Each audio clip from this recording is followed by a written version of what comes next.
Liquor స్కామ్లో big బాస్కి నోటీసులు ఇచ్చేటువంటి యోచనలో ఇప్పుడు సిట్ అధికారులు ఉన్నారా? సిట్ అధికారుల నిర్ణయంతో ఇప్పుడు తాడేపల్లి ప్యాలెస్లో ప్రకంపనలు తప్పవా అంటే అవుననే సమాధానం ఇస్తున్నారు కొంతమంది రాజకీయ విశ్లేషకులు. ఈ నేపథ్యంలోనే ఇదే అంశం మీద మనం పూర్తి స్థాయిలో విశ్లేషణ చేసుకుందాం. ప్రస్తుతం మనతో పాటు ఉన్నారు ప్రముఖ రాజకీయ విశ్లేషకులు, ప్రముఖ సీనియర్ జర్నలిస్ట్ డివిఎస్ గారు. వారితో మాట్లాడదాం. సార్ నమస్తే. సార్ నమస్తే. లిక్కర్ కేసులో బిగ్ బాస్కి నోటీసులు ఇచ్చేటువంటి యోచనలో ఇప్పుడు సిట్ అధికారులు ఉన్నారని, అందులో భాగంగానే సిట్ చీఫ్ ఈరోజు డీజీపీ గారితో సమావేశమయ్యారని, సిట్ చీఫ్ డీజీపీతో సమావేశమైనటువంటి నేపథ్యంలో ఇప్పుడు తాడేపల్లి ప్యాలెస్లో ప్రకంపనలు తప్పవు అనేటువంటి వార్తలు వస్తూ ఉన్నాయి. దీని మీద మీ విశ్లేషణ ఏంటి సార్? అంటే 11 కోట్లు జగన్మోహన్ రెడ్డి కొంప ముంచిందా? ఎందుకంటే 11కి జగన్మోహన్ రెడ్డికి ఉన్న అనుబంధం బాగా వైరల్ అవుతోంది. అసలు ఆయన పేరే 11 రెడ్డిగా చేసేస్తున్నారు. వచ్చిన స్థానాలు మొన్న అసెంబ్లీ 11, నిన్న పట్టుబడిన డబ్బు 11 కోట్లు. ఒకవేళ రేపు ఆయన జైల్లో పెడితే 11 నెలల, అంతకుముందు 16 నెలలు ఉన్నట్టున్నాడు. ఏది ఆ కేసుల్లో సిబిఐ, ఈడీ, చెంచల్గూడ జైల్లో. ఇప్పుడు కూడా 11 నెలల. ఈ 11 ఎందుకు ఆయన్ని ఇలా ఎంట పడుతుందో మనకైతే అర్థం కావట్లా. అంటే 11వ తారీఖు ఏం లేదు ఈ మధ్యలో. ఏది ఇప్పుడు అరెస్ట్ ఆగస్టు 11 అంటే మరి చాలా రోజులు, ఇంకా 11 రోజులు ఆపుతారా? 1వ తారీఖే నోటీస్ ఇస్తున్నారా? ఓకే. అంటే ఇవాళ 31 ఆయన వెళ్ళారు ఇక్కడికి, నెల్లూరు పర్యటనలో ఉన్నట్టున్నాడు.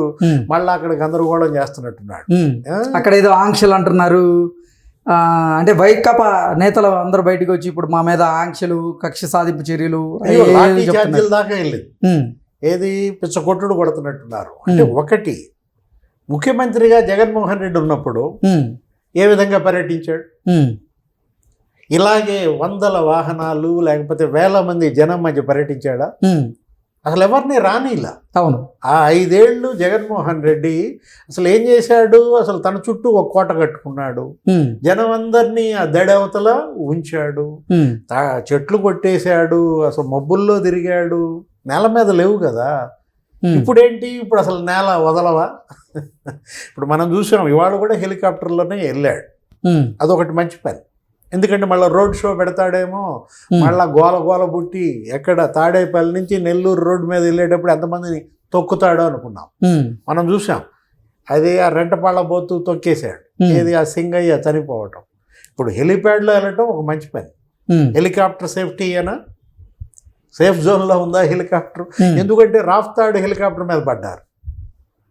రాఫ్తాడ్లో మీరు చూశారు, వందల మంది తోపుదుర్తి అసలు హెలికాప్టర్ మీదకే ఉసిగొల్పాడు. వాళ్ళు అసలు ఏంటి, నీకు ఆ తలుపు గిలుపు కూడా పేకటం, ఫ్యాన్ కూడా ఏదో మొత్తానికి గడబడి చేస్తే ఆ పైలట్ పారిపోయాడు. జగన్ను వదిలేసి హెలికాప్టర్ వెళ్ళిపోయింది. ఆ పరిస్థితి నెల్లూరులో వచ్చుద్దా? ఓకే. ఎందుకంటే అసలు ఆంక్షలు ఏంటి ఇందులో? ఇప్పుడు నువ్వు సీఎంగా ఉన్నప్పుడు ఆంక్షలే ఇప్పుడు కంటిన్యూ అవుతున్నాయి. కొత్త ఆంక్షలేమీ లేవు. హెలిప్యాడ్ దగ్గరికి సీఎంగా జగన్ ఉన్నప్పుడు ఎంతమందిని ఎలో చేశారు? నువ్వు చెప్పు.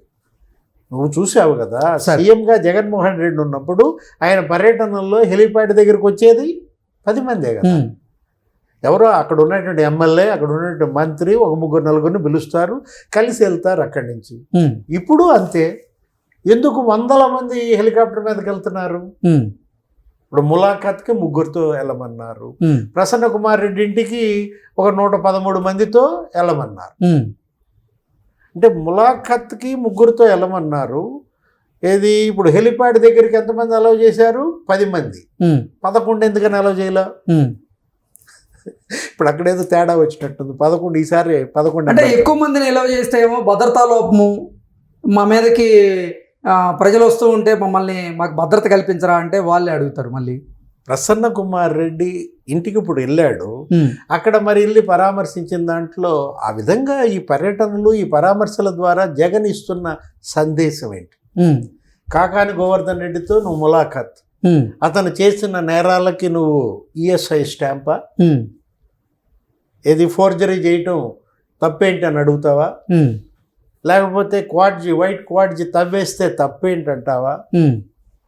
ఇప్పుడు ఆయన ఏంటి కాకాని గోవర్ధన్ రెడ్డిపై అనేక నేరాలు చేసిన దాంట్లో సోమిరెడ్డి ఏమంటున్నాడు, కాకాని బాధితులను ముందు పరామర్శించు అంటున్నాడు. ఇప్పుడు ప్రసన్న కుమార్ రెడ్డి ఇంటికి వెళ్ళడం ద్వారా ఇతను ఎవరికి ఏం సందేశం ఇస్తున్నాడు, ఇంకా బోరుబావి అని అనండి అని చెప్తున్నాడా?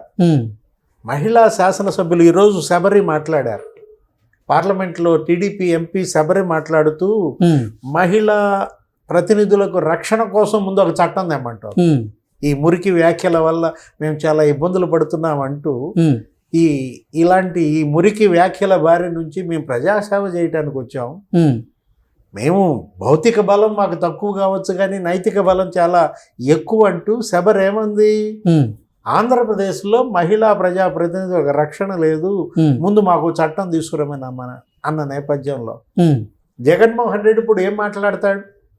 ప్రసన్న కుమార్ రెడ్డి ఇంటి దగ్గర ప్రెస్ మీట్ పెట్టినా అంటే ఏంటి జగన్ని ఇచ్చేటటువంటి సందేశం అంటే ఒకటే కనపడుతుంది అన్నమాట మనకి. అతను ఈ మద్యం కట్టుకథ అంటాడా, లిక్కర్ స్కామ్ 11 కోట్లు కట్టుకథ అంటాడా, పట్టుబడ్డాయి. ఇప్పుడు విజేందర్ రెడ్డి, ఆ తీగల ఉపేందర్ రెడ్డి, యువి డిస్టిలరీస్, ఇందులో ఆధారాలు లేవా? యు అంటే ఉపేందర్, వి అంటే విజేందర్. ఎక్కడుంది యువి డిస్టిలరీస్? సార్ ఇంతకు ముందు ఉందా? దానికి పెట్టుబడి పెట్టింది ఎవరు? కసిరెడ్డి రాజు అత్తగారా? ఇప్పుడు పెట్టుబడి పెట్టింది కసిరెడ్డి రాజు అత్తగారు, డబ్బులు ఇచ్చింది. యువి డిస్టిలరీస్కి మరి నువ్వు ఎంత ఇచ్చావు ఆర్డర్స్? 254 కోట్లు ఆర్డర్స్ ఇస్తావా? వాళ్ళ దగ్గర కూడా ముడుపులు తీసుకున్నారంట. ఏది 62 కోట్లు ఏమో ప్రభుత్వ పెద్దలకి ముడుపులు ఇచ్చిన దాంట్లో ఈ 11 కోట్లు వర్ధమాన్ కాలేజీకి అని చెప్తున్నారు. ఇప్పుడు వర్ధమాన్ కాలేజీలో విద్యార్థుల అడ్మిషన్లు దాని తాలూకు డబ్బని ఏదో చెప్పాలని చూస్తున్నారు. అతను ఎవరు? పురుషోత్తం వరుణ్ కుమార్. ఇప్పుడు ఈ మాట చెప్తోంది, ఇది పట్టించింది ఎవరు? వరుణ్ కుమార్ పురుషోత్తం. అతను అమెరికాలో చదువుకున్నాడు, ఇక్కడ కాఫీ బాయ్ అవతారం ఎత్తాడు. అతను తీసుకొచ్చి నువ్వు లీలా డిస్టిలరీస్కి నువ్వే ఏపీ ఇన్ఛార్జ్ అన్నావు. దాంతో 452 కోట్లు లావాదేవీలు చేశారు. సార్ అతను వచ్చాడు, అతనే వాంగ్మూలం ఇచ్చాడు. ఇది కట్టుకథ ఎలా అవుద్ది? కట్టుకథ విజయసాయిరెడ్డి చెప్పాడా? ఓకే. అసలు కేసిరెడ్డి రాజ్ పేరు ఎవరు బయట పెట్టారు? విజయసాయిరెడ్డి. సిట్ బయట పెట్టిందా? ఇప్పుడు ఈరోజు డీజీపీని కలిశాడు ఎవరు? మరి రాజశేఖర్ బాబు. డీజీపీ కలిసిన దాంట్లో మీరన్నదే ఏది, బిగ్ బాస్కి నోటీసులు రేపొద్దున సిద్ధం చేస్తున్న నేపథ్యంలో, అంటే బిగ్ బాస్కి నోటీసులు ఇచ్చారు అంటే ఖచ్చితంగా ఇంకా అరెస్ట్కి రంగం సిద్ధం చేస్తున్నట్టే కదా. జగన్మోహన్ రెడ్డి రేపొద్దున ఆ నోటీస్ ప్రకారం అటెండ్ కావాలి. కానీ ఏంటి, ఇవాళ మరి నెల్లూరులో హెలికాప్టర్ ఎక్కుతాడు. ఎక్కడ దిగుతాడు? సిట్ భవనంలో, యలహంకలో దిగుతాడు. ఓకే.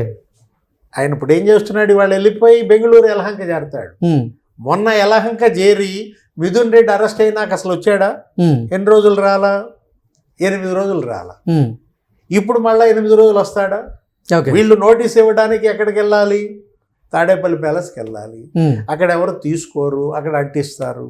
లేకపోతే బెంగళూరు యలహంక ప్యాలెస్కి వెళ్తారు, అక్కడ కూడా లోపలికి రానివ్వరు. అదో పెద్ద కోట. అక్కడ మళ్ళీ నోటీస్ అంటించాలా?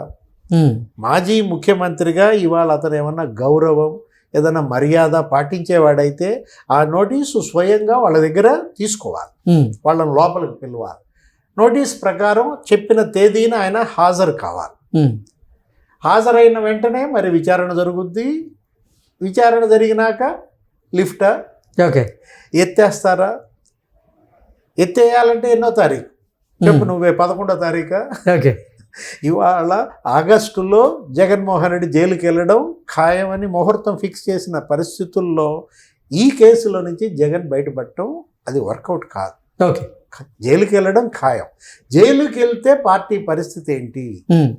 పార్టీని నిలబెట్టేది ఎవరు? నేను జైలుకి వెళ్ళగానే మీరంతా రోడ్లు ఎక్కాలా, మీరంతా నిరసనల పేరుతో ఆ ముసుగులో హింస విధ్వంసాలకి పాల్పడాలన్న ఆ హిడెన్ ఎజెండాతోనే ఇప్పుడు ఈ ములాఖత్, ఇప్పుడు ఈ ప్రసన్న కుమార్ రెడ్డి పరామర్శ, మొన్న రెండపాళ్ళ, బంగారుపాలెం, పొదిలి ఈ పర్యటనల యొక్క హిడెన్ ఎజెండాయే ఇదన్నమాట. Okay. Okay sir, thank you so much.